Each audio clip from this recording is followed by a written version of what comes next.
Hello, this is Mr. Mrhollowpoint. I hope you enjoy part 1 of the 357 Bulldog. So,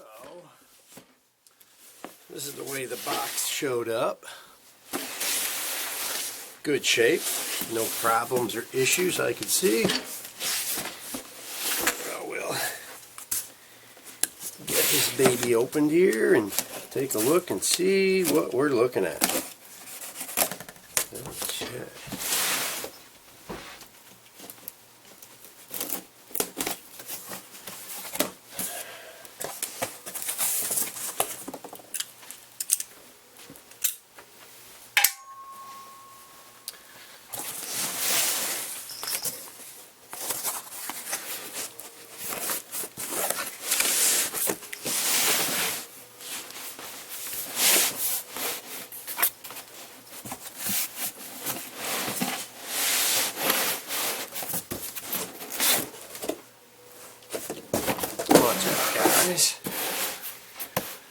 Alright, there's our box to start with.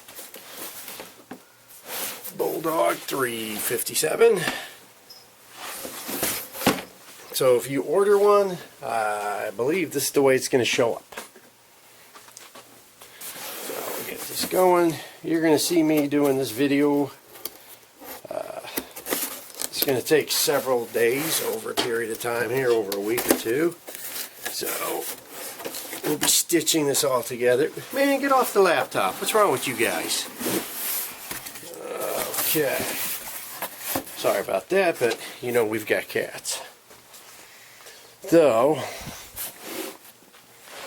see if we can bitty bop this over here so we can get a little bit better, closer look.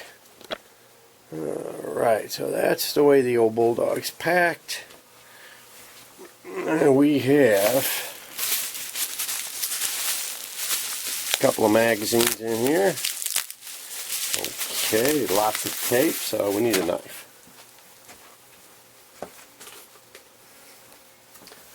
One knife. So again, back to opening this up.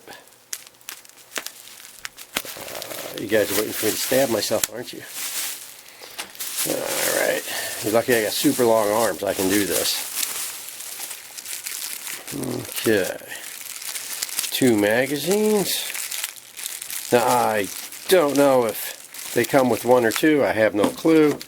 This is not even my rifle. Somebody had left this on their doorstep down the block, and I ran off with it. So I would venture to say these were ordered extra due to the fact that I see the original magazine here in the sealed packet, like most of the Crosman products are. You get the Marauders and whatnot. They come with all the goodies, a few sample bullets. Looks like some lubricant there. Man can't go without his lubricant. You know, there's your instruction manual, which I guess I will probably have to read, but I'm not going to do that on the video because I'm boring enough as it is. Here is a long plastic ramrod of some type. I don't know exactly what that's for. I'm going to guess and say clearing obstructions or something to do with a catheter. I'm not exactly sure. But considering that this belongs to my good friend Claude, maybe he has some prostate issues that we're not aware of, and he's contacted Crosman's medical department for some help. Anyways, we'll put this aside and I'll wash my hands after I'm done. Okay. Get rid of the old knife. And what we always seem to have is our custom cut styrofoam.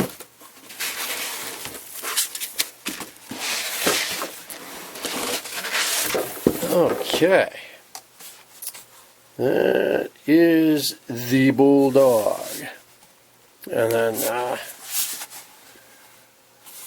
we will be examining this throughout the video series here and seeing what type of damage we can do, what bullets fit, what do's and the don'ts. Looks like it's got about 900 psi in there, so we'll fill that up to 3,000, and that's where we'll start.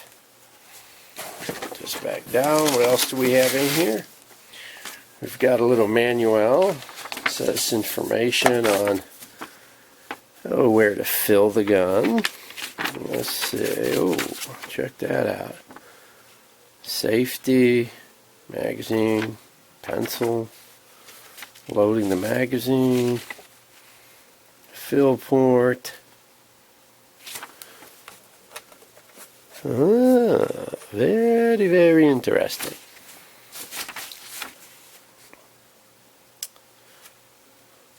Oh, another language here. Let's see. S'il vous plaît, les gens, crayon. Okay, that's not in American. Les gens. Nope, that's not it here. Les jaja. Nope. Schweinhund. No. Achtung. Nope. This isn't even in English. I don't even know why I'm looking at this. Oh well. Let's see what else we got here. Not in English. Not in English. In English. Alright. Includes bore tip swabs. Alright, got some good stuff here. Got some things to read. As I suggest to everyone, make sure you read all your paperwork before you start messing around with this stuff. You don't want to void your warranty, break your gun, nor blow yourself up. So with that said, we have unboxed this, and we will continue to bring you live action footage, fun and excitement from down here with Mr. Mrhollowpoint. Okay, we're recording here. Alright, I'm trying to get the scope on here, get it lined up. Being this is a bullpup, things are a little bit different. You know, you got to get your melon lined up there to where you think it's going to be. And I'm trying to be careful about this because this is not my gun. It's on loan from a good customer, Claude Cash. Claude, as everyone knows, on the witness protection plan from when he used to testify for the mob. You know, that's not even his real name. He's hiding out. You know, I won't tell anyone. You know, so he was so excited about getting this in. He was like, "Oh, Mr. Mrhollowpoint, you know, can you check it out for me?" And I said, "I'd be happy to. You know, once you're done testifying against the Gambino family, you'll be fine. Fine. Yeah, that's that ticket. That's that ticket." So, now people are asking me all the time, well, why do you use this scope or why do you use that scope, Mr. Mrhollowpoint? Well, I say, well, call me Robert. But basically, I'm using this particular millet scope because it's sitting around. It's not on anything. So, a lot of times that's just what I did. When the economy took its dump back in, was it '07, as the old timers say, I sold off a majority of my collection to pay the bills and the mortgage. You know, having a safe full of goodies isn't any good if you're living out on the street under the L. So, but I got the scopes left over. So, a lot of times it's like whatever's not sitting on something, I will pull it out and stick it on. The biggest thing is making sure you got enough tall enough rings for these massive bells. That's the biggest headache I've been running into is with a lot of these full Picatinny rails. The big bells are hitting. So I've had to wind up getting, you know, not just high, but, you know, high rise or extra high or 1.5 inches. You know, almost, I think these rings are from like, I don't know, an assault rifle. you know, you fit what works. Now, I was playing around with this earlier, and my cheek, the head, the ratio, whatever you want to call it, melon to eye ratio, eye relief, on this one was right about the end here where the Picatinny rail was ending. So it's just a simple procedure of getting it, you know, moving the rings so they're equally spaced and they're not going to be crushing anything, and you know, starting to torque everything down here. Again, this is not a $150 pair of rings, but like $15.99 off of eBay. But they'll do for this. You know, I'm not going out and fighting the VC or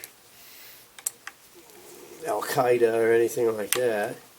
So, you know, this El Cheapo aluminum will work just fine. You know, for farting around here in the basement. So,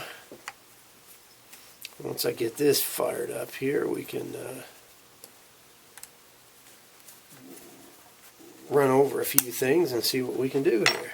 So, gotta admit, that's looking sweet, man. That's humongous. I honestly believe that you can't have too much scope, especially as my vision is starting to go. Now I'm wearing glasses. More is better. I got a spotting scope I should put on here. That's probably the full length of the gun. Maybe that is a little bit overkill. So, all right, let's tighten it down and see what we can do. Okay, let's look at the magazine here for a second. If you can notice, this stays clear enough. This turns really nice and simple. There's no brain power involved in this. I like this. So, you turn it, you turn it, you turn it. Okay, so let's put some slugs in here. Alright, it says right on there, empty, and it says load.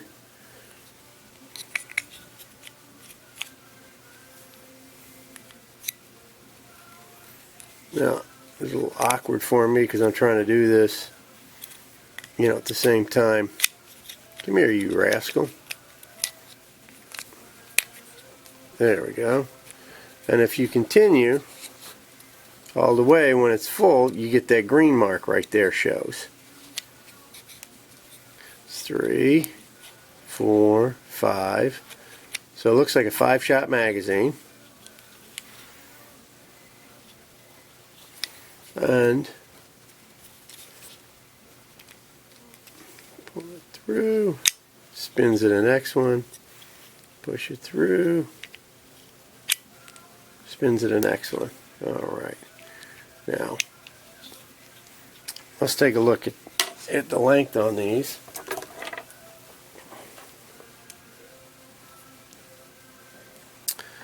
Alright, now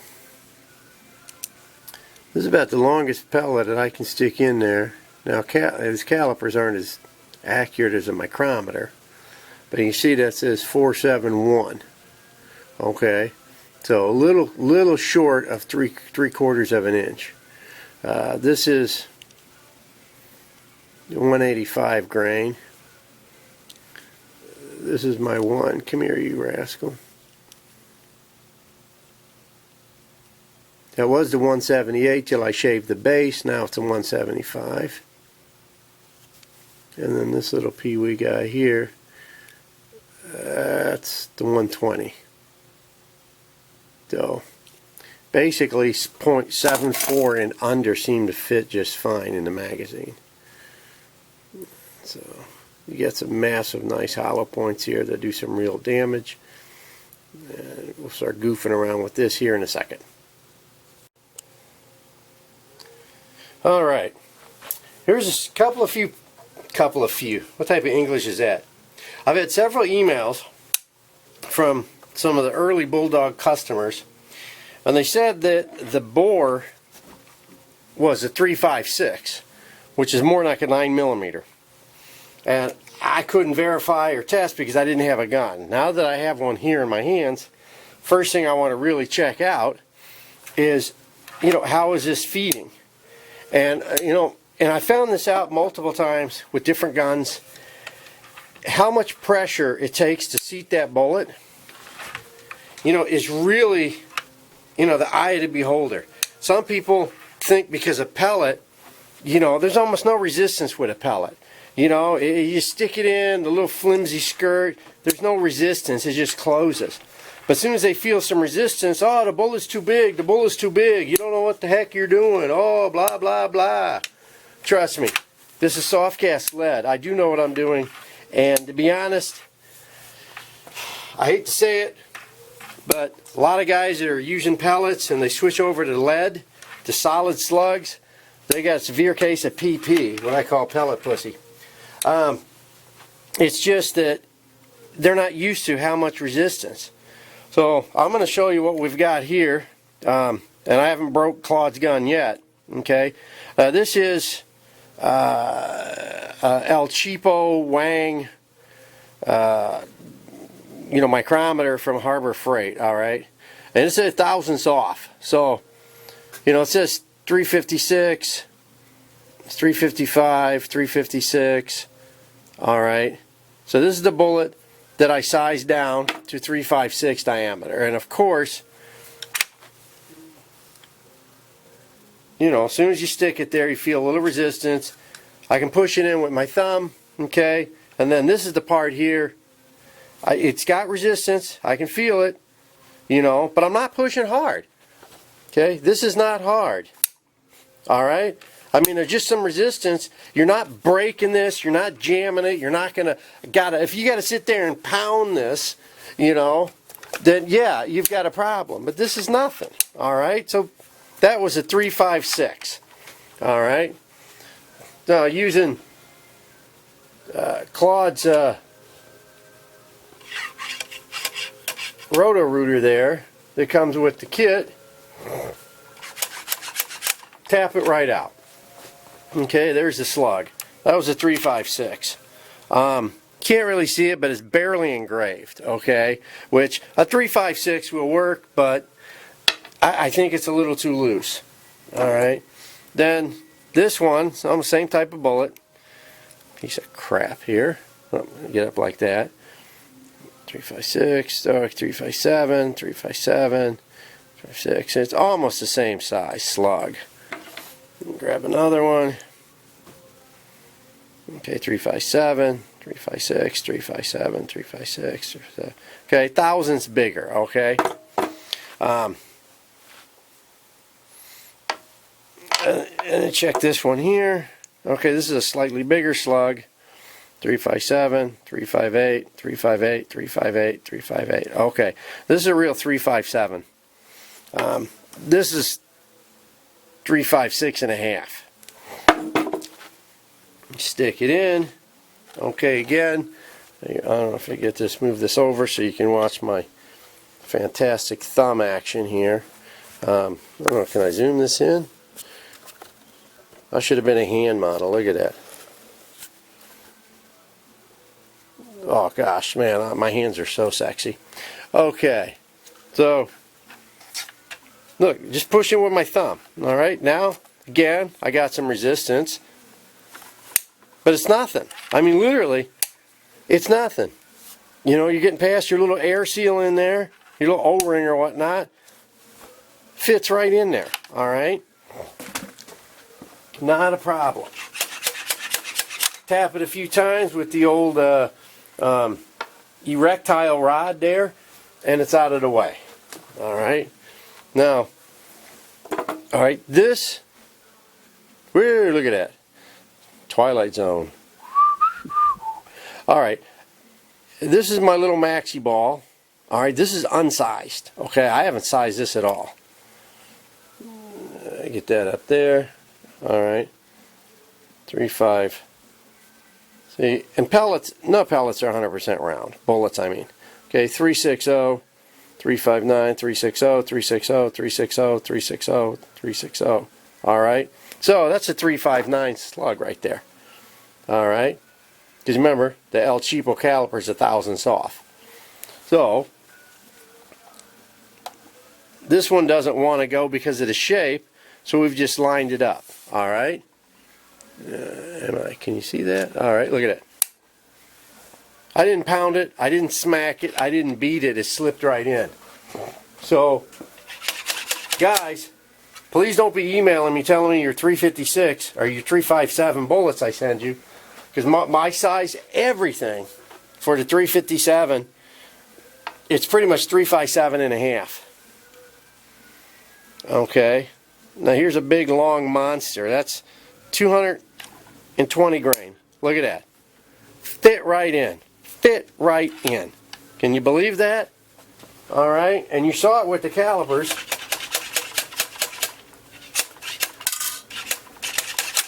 There it is.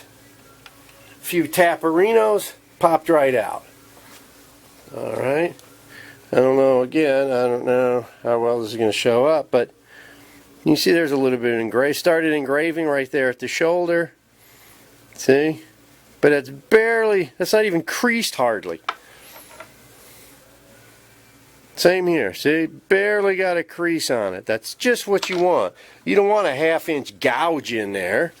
You know, that's not the whole point. You know, any of these guys, 357.5. Look at that. You see it? Fits right in there. Thumb pressure. A little bit of a push. Bam. It's in there. See? We're not beating the crap out of this. I mean, if you want me to size your stuff a little bit lighter, I don't have a problem doing that. But, you know, at the same time, I'd rather be a little bit over than a little bit under. You know?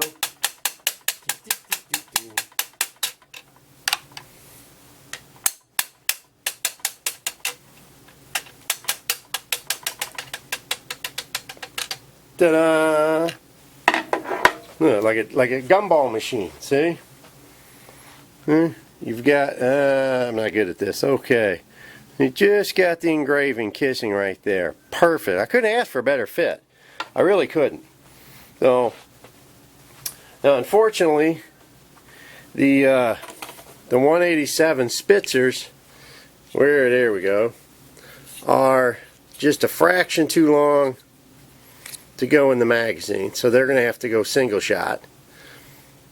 Okay, I don't know when the single shot mags are coming out or if they're making them, but you know, making a single shot for these big guns isn't that hard. You know, if you got a piece of balsa wood, you know, and a Dremel tool, it's not going to be hard just to make a little tray that fits in there, you know, with just a little trough in it so you can drop your bullet in. But still, you know, even something like this, I mean, how hard is it to just stick that in? I mean, I got big fat stinking monster gorilla hands, and it works for me. So, with that said, I think a 357.5 bullet is fine. Even 358 will be fine. If you want 356, we can do 356, but I think you're wasting time and effort. Anyways, I feel much better now that I've had this, I've played with it, and I confidently feel I know what I'm talking about. I know what I mean, man. All right, homie, this is the end of part 1. Get ready for part 2.